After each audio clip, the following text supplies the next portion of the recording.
Apologize if I hark and spit the whole time. I think I'm trying to get the crud that's going around. Um, joys of working in a pharmacy. All the sick people congregate to you. Almost as bad as a doctor's office. So we are going to begin a series. I feel like that's really loud. I don't know if you can turn it down a little bit. Going to begin a series, Journey with John. So we're going to be looking in the Gospel of John for the next today and then 6 Sunday nights from here on, and we'll go all the way through to the resurrection, looking at all the signs that Jesus performed in the book of John. It's going to be a lot of fun. There's going to be a lot of story, a lot of narrative that we're going to go through. But before we get into the story that John gives us, before we get into Jesus's preaching and teaching, we have to address a tension that John kind of deals with throughout his entire book. So perhaps the most two misunderstood, misrepresented words in all religion, especially Christianity, I feel like, are the words faith and believe. Now, putting Christianity aside, putting religion aside, let's put on our secular glasses here.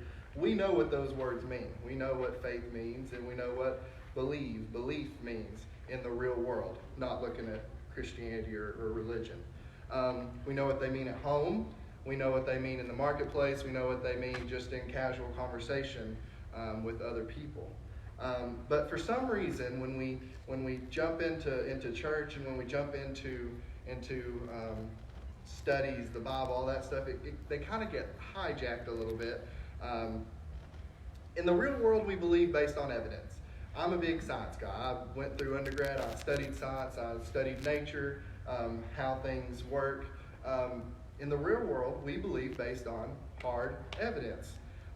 What you see and what you read, what you hear, that's how we get our beliefs from. And then we also decide what we believe based on what people have told us, people that we have confidence in that have told us. For example, when we were all in middle school, primary school, learning the multiplication tables, we learned that 12 times 9 is 108. But I was too lazy to get 12 rows of 9 and count all the way to 108. I just believed my teacher because I had confidence in my teacher that she was telling me the truth. That makes sense? We all believe based on what we're told, based on the confidence in the person giving us the information. So we believe on evidence, what we hear, what we see, what we read, and by the confidence in the person delivering the information. But from time to time, there's kind of some conflicting information. We run into these things, and you don't really know what to believe. Is coffee good for you? Drinking a cup of coffee every day, is that good for you? You know, there's studies that show yes, it is, and then there's other ones that, like me, I drink 4 or 5 cups of coffee, and that's why I'm probably on my blood pressure medicine, and a little wound up sometimes. Is a baby aspirin a day good for you? You know, here about 6 months to a year ago, they came out with some new articles saying that if you don't have heart conditions, maybe a baby aspirin a day isn't the best for you. Just some things to think of, and there's conflicting information. But all of us in the real world knows what it means to believe something or to have faith in something. And so what we're going to discover going through this series is that when it comes to church, when it comes to religion, when it comes to Christianity, these words, they don't take on a special meaning. They mean the same thing. The English language is the same no matter whether we're using it in real world or we're using it while we're in church. Okay? But the thing is, religious faith and belief are often divorced or separated from reason, and I feel like confused with hope. Okay? When it comes to these words, they take on a life of their own and become more like hope. Like, I hope he shows up. Well, did he show up last time? No. Did he show up the time before that? Not really. No, but I hope he shows up this time. And it's good to have hope. I'm not saying that hope's a bad thing. I'm not. That's not what I'm getting at. But hope is not the same as belief or faith. So when it comes to Christianity and being here at church, sometimes some of us grew up saying, well, you just got to believe. You just got to believe. Or some of us that grew up in more country churches, you just got to believe, brother. You just got to have more faith, sister. You just got to take it by faith. And John, the gospel writer, if he heard this, he'd say, really? Says who? You don't get any of that from what I wrote. If you're asked Peter who followed Jesus and who the church was built on after Jesus was gone, he'd say, really? Says who? If you're asked Jesus if this is true, you just got to have more faith. You got to believe. Jesus would say, is that what you got from my story? Because I don't see anywhere in my teachings that I say that. And so as we journey with John, with Jesus through the gospel, we're going to discover something totally different than this. And so there's a man named Frank Turek. He goes to these college universities and campuses and he debates all these atheists, and he'll take on anybody when it comes to the gospel, the word, Christianity. And he goes to all these different universities and debates atheists, and he's debated some famous atheists that are very popular these days. And he says this: the reason so many people are easily talked out of Christianity is because they were never really talked into it in the first place. The reason so many people are talked out of Christianity, the reason so many people are leaving the faith, is because they were never really talked into it in the first place. The reason college students, and I feel like it happens a lot in college settings, you have someone that grew up in a small town in Arkansas, they grew up going to church, and their Sunday school teacher said, well, you just got to believe. And then sometimes their pastor said, you just got to believe. And they were young enough, and they said, okay, I believe. And then they go off to college. They go off to another place where there are different views than them. And the college professor gets up there and says, well, this is not true, and this is not true, and this is not true. And they lay out all this evidence, and their world is just rocked. I grew up believing this because I was told to believe this, and here's this professor who has a doctorate is telling me something different. And all I was told was, just believe, brother. Just believe, sister. You read a book, and the author talks you out of it. You hear a lecture. You see a debate, and someone talked you out of it because no one had ever taken the time to talk you into it. And here's what John would say. Here's what John, the writer of the gospel, John would tell you. Now listen close. Keep in mind, whenever I say all this, there's nothing wrong with faith. I want you to know that. He said, I did not follow Jesus because of faith. I did not follow Jesus because of faith. I didn't just take it by faith, brother. I didn't just take it by faith, sister. John did not choose to follow Jesus because of faith. And he would caution you against doing the same as well, just based on faith. He would caution you not to follow Jesus just solely based on faith. Okay? And if you're just following Jesus because someone told you to believe, I've got some good news for you. Okay? There's more to it than that. And you need to hear about it because one day someone might come along that might just talk you out of it because you were never talked into it. Okay? And so we're about to discover that there's an enormous difference between by faith and because of faith. Okay? The Apostle John left his father's fishing business because of what he saw and because of what he heard, not because of faith.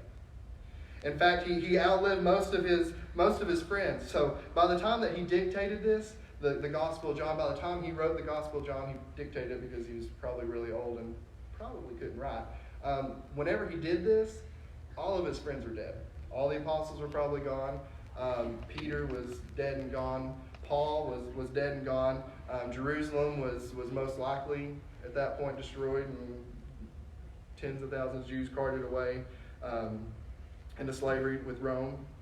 He was basically the lone survivor. And finally someone got to him and they said, John, we need to hear your story.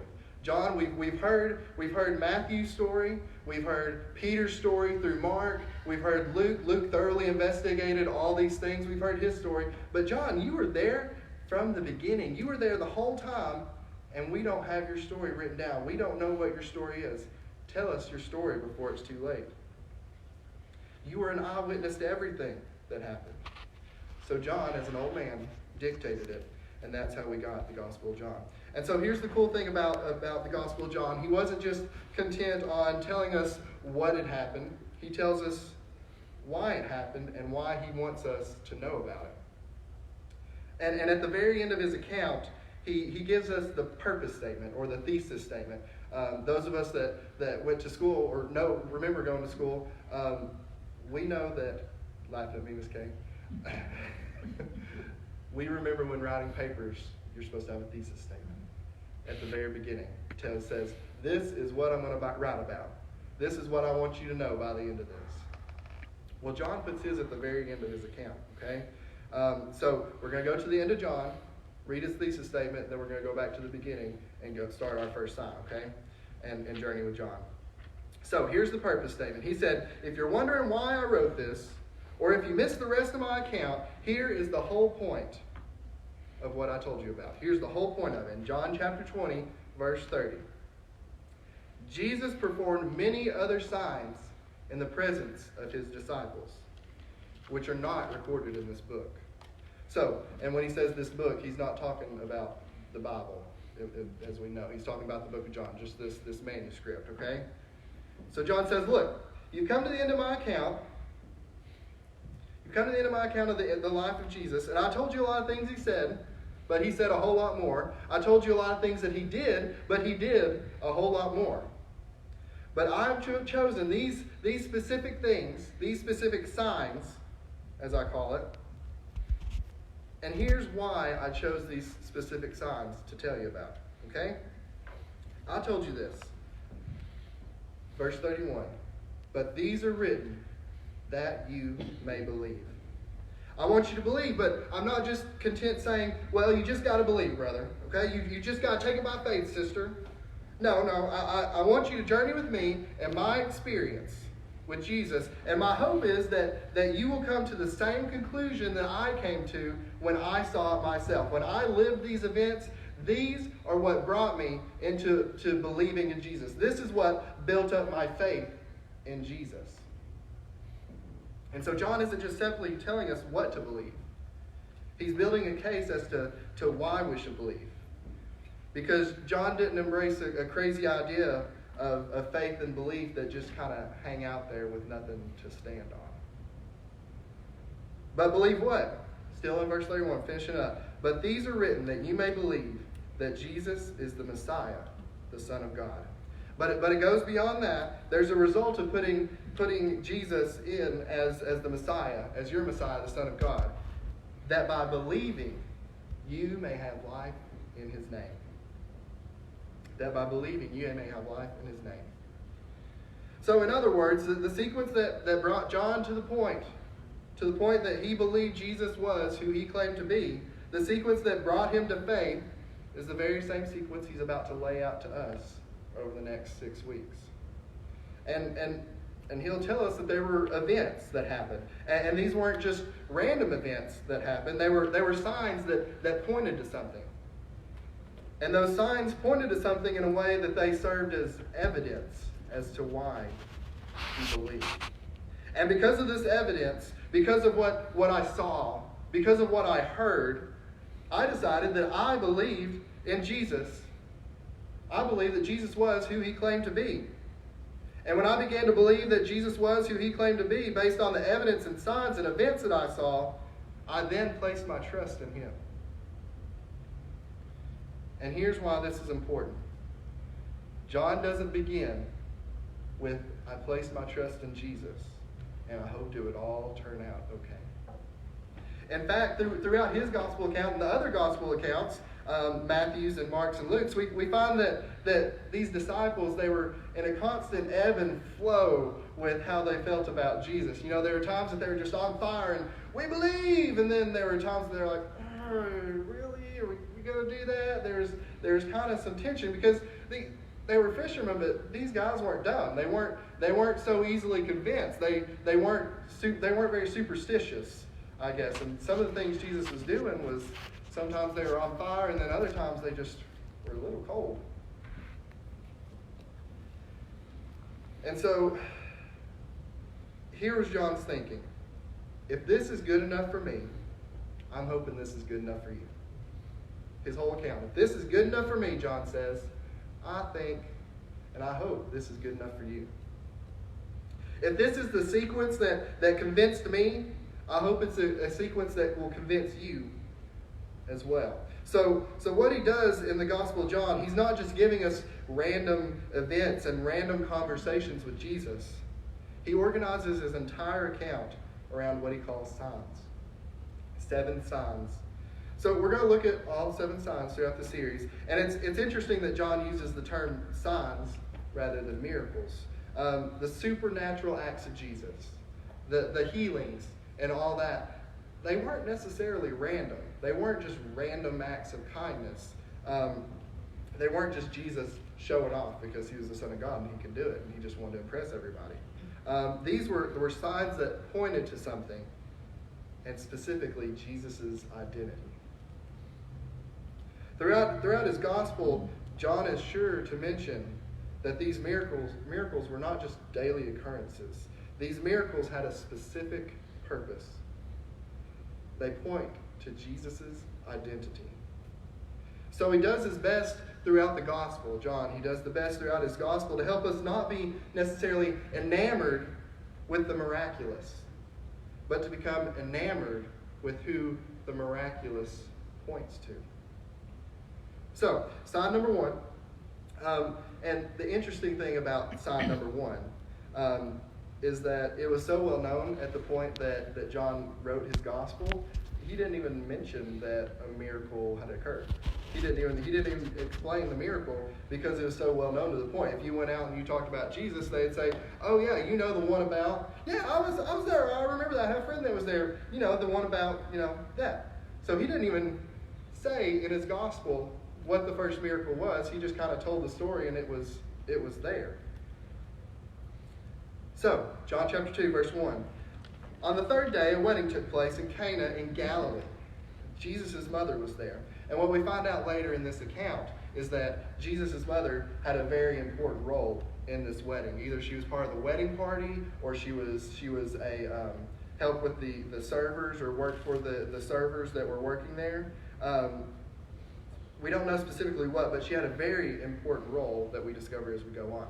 And continuing, and Jesus and his disciples had also been invited to the wedding. So we know Jesus and his posse were there, meaning John was there. John was at this party. He witnessed the whole thing. He saw it. He heard it go on. Okay? Continuing on. Jewish weddings were really big, and still are. You can get pretty wild and crazy at a Jewish wedding. If you have a spare 6 or 7 days, you should go to a Jewish wedding at some point.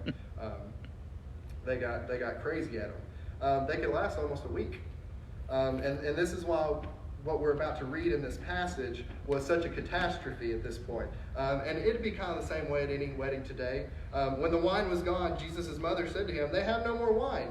And this would be a disaster even in today's setting, whether you run out of cake, or you run out of finger foods, or if you have wine at your wedding, if you run out of wine, it just something really embarrassing for someone who's hosting a party. Just a very embarrassing moment.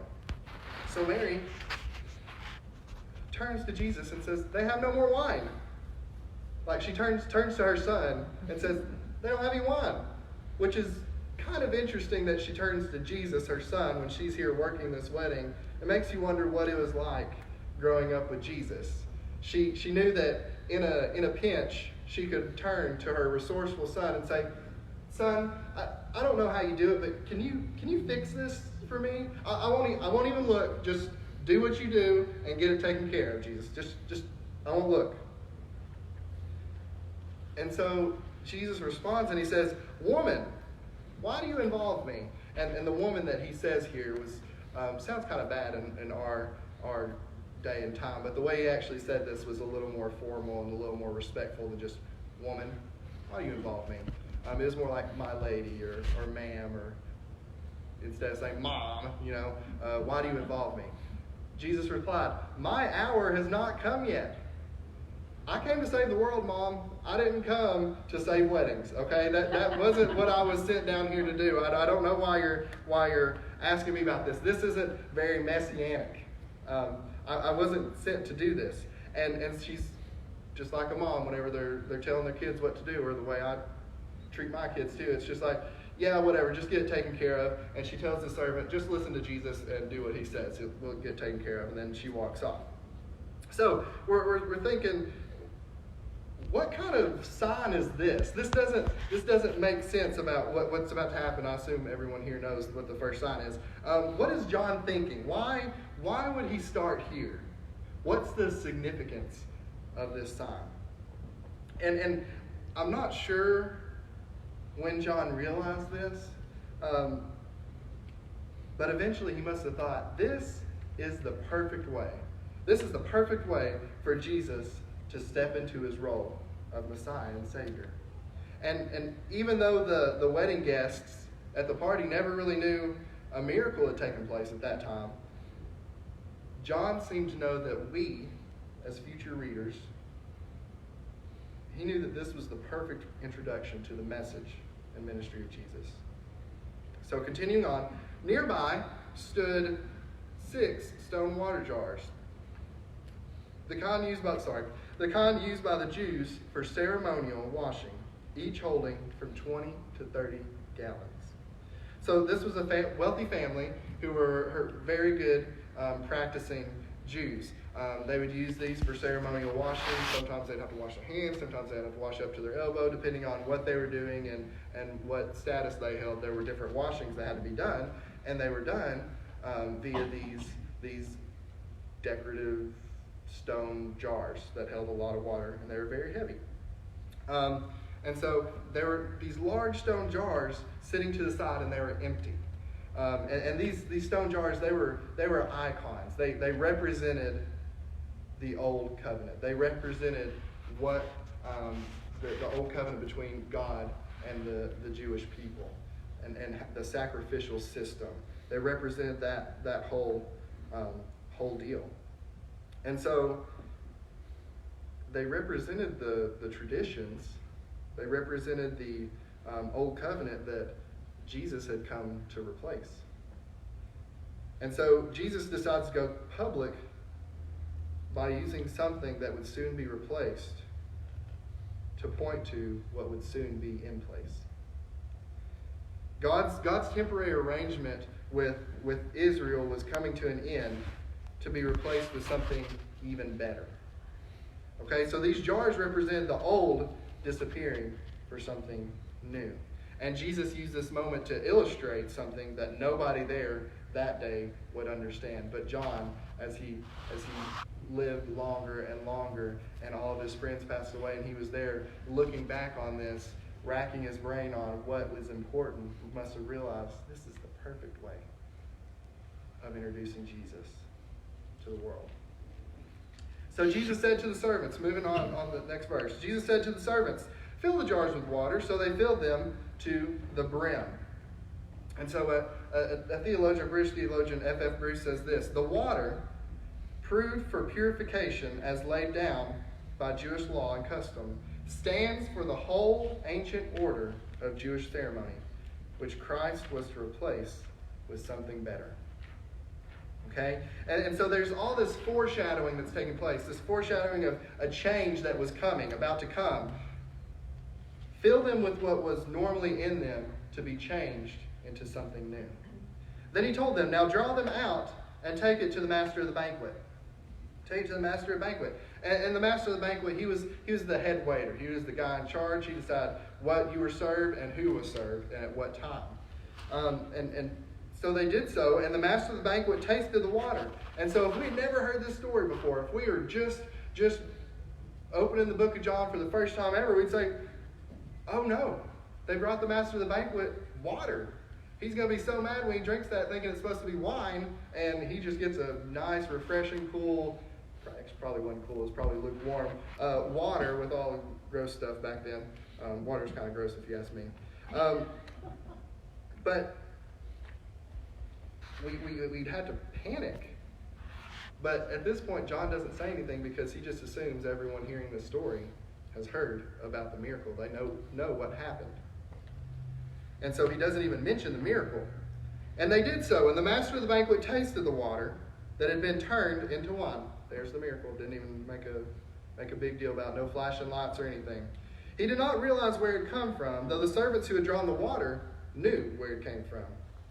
Then he called the bridegroom aside and said, everyone brings out the choice wine first. This is really interesting. This is the weirdest thing and kind of the coolest thing I've ever seen. Everyone normally brings out the choice wine first. And then the cheaper wine after the guests have had too much to drink. But you saved the best till now. And God had as well. And God had as well. The sacrificial system set the stage for the new that was coming, just as the original wine set the table for the better wine that was to follow. Just as John the Baptist had set the way for Jesus' coming. So Jesus uses this metaphor at this wedding to say to the world, even though the world wouldn't necessarily understand at this point, that something new had come. Something better was here. This was more than a miracle. It was a sign. It pointed to somebody and something that no one would understand until much later. So, what Jesus did here in Cana of Galilee was the first of the signs through which he revealed his glory. And his disciples believed in him. And his disciples believed in him. They placed their trust in him. Why did they believe in him? Because he said, believe! You gotta believe in me! I'm the Son of God! Believe! No. Because there was a reason to believe in him. So, throughout the Gospel of John, we find this paradigm because never once has anyone been asked to believe without evidence or without confidence in the person giving the message, or the confidence in the person asking. So after this, he went down to Capernaum with his mother and brothers and his disciples. There they stayed for a few days. And so it begins, the beginning of the best story ever told. And here's the thing that I think we all deal with. Unlike John, and I'm going to put an asterisk by this. Unlike John, our faith in Jesus doesn't necessarily come by seeing. And when I say that, I mean Jesus is not here in front of us, and we didn't see the miracles that he performed, the signs that he performed. And some people may disagree with me, and I get that. You'll say, I ran into someone when I was just a kid or in my middle ages or whenever, and the way that they behaved, the way that they believed, caused me to believe in God.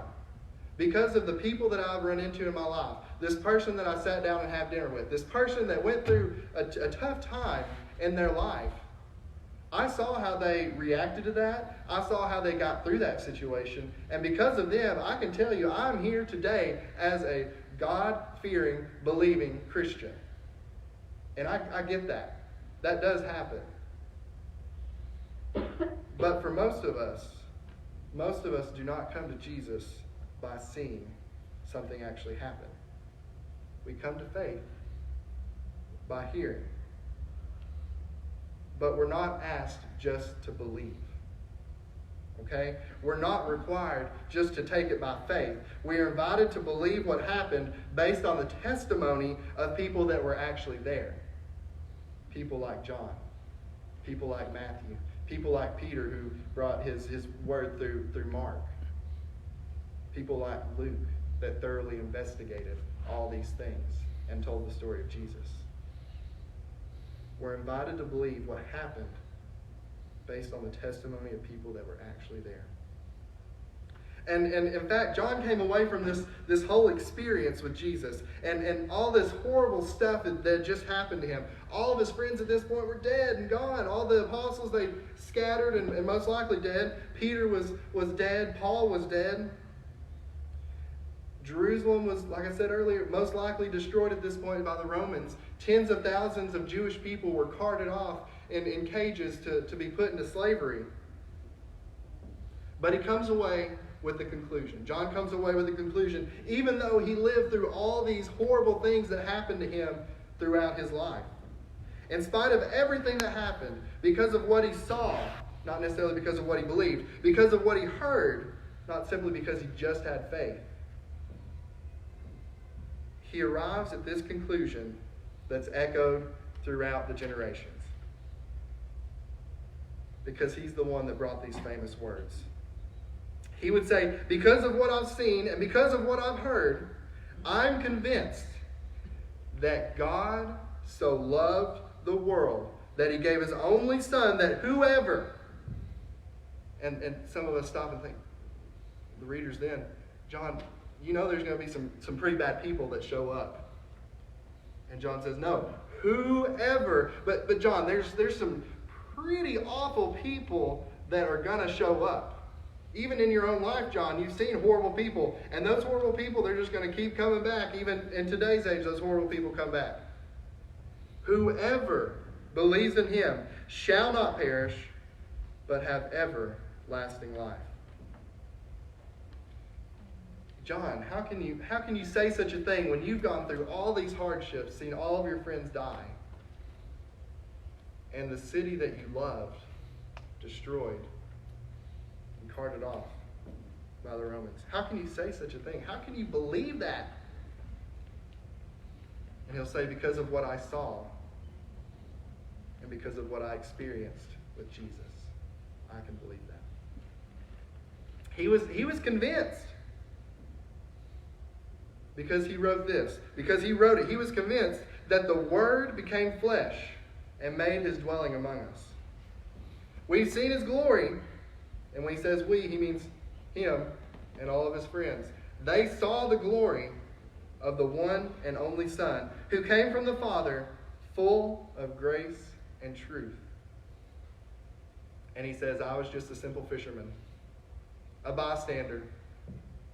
I saw it all happen. But I thought what happened was so important that I wanted to document my experience for you and for future generations. But not simply just so that you would know what happened. I'm not just telling a story here just because it's fun to sit down and tell stories. No, it was way bigger than that. I wrote these things with a specific purpose in mind.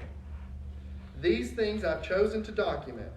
These conversations I've chosen to document. These events I have chosen to document. These are written so that you may believe that Jesus is the Messiah, the Son of God. And that once you believe like me, you may have life in his name. And so my hope is that by the end of the series, as we go from sign to sign, that you not only will have faith, and that you will not only believe, but that you will have something to stand on in your faith and in your belief. Because you took it from John, an eyewitness of the life and ministry of Jesus. You've not been invited and you've never been required to believe in belief. Okay? You've not been called to follow Jesus because of faith. That's not the reason you've been called to follow Jesus. It's way better than that.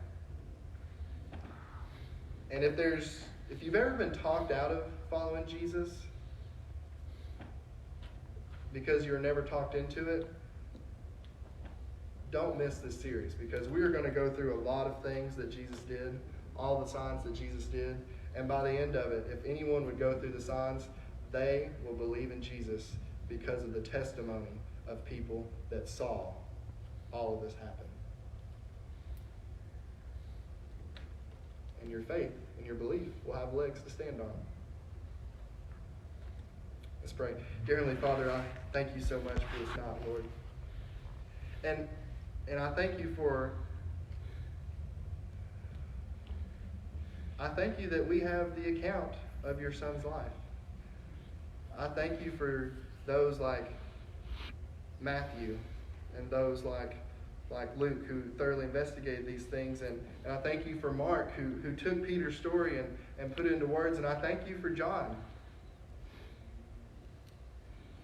And I thank you that we can have an account of your life and that we can be shown what your Son did in his life.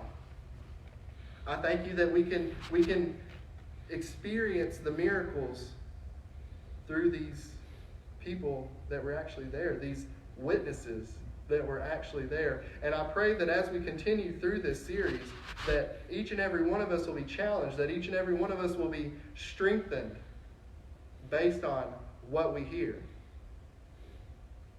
from these witnesses. I pray that our faith and our belief will have legs, that we're not just believing and that we're not just having faith because that's just what we were told to do. I pray that when we experience people that challenge us, when we experience challenges in our life that call into question our faith and belief, that we can always fall back on your word. We can always fall back on the testimony of Matthew, on the testimony of Mark, on the testimony of Luke, and on the testimony of John, Lord. And that we can say that our faith and belief has a backbone. We love you so much, Lord Jesus, and I just pray that you will protect us as we leave this place. In your name I pray. Amen. Amen.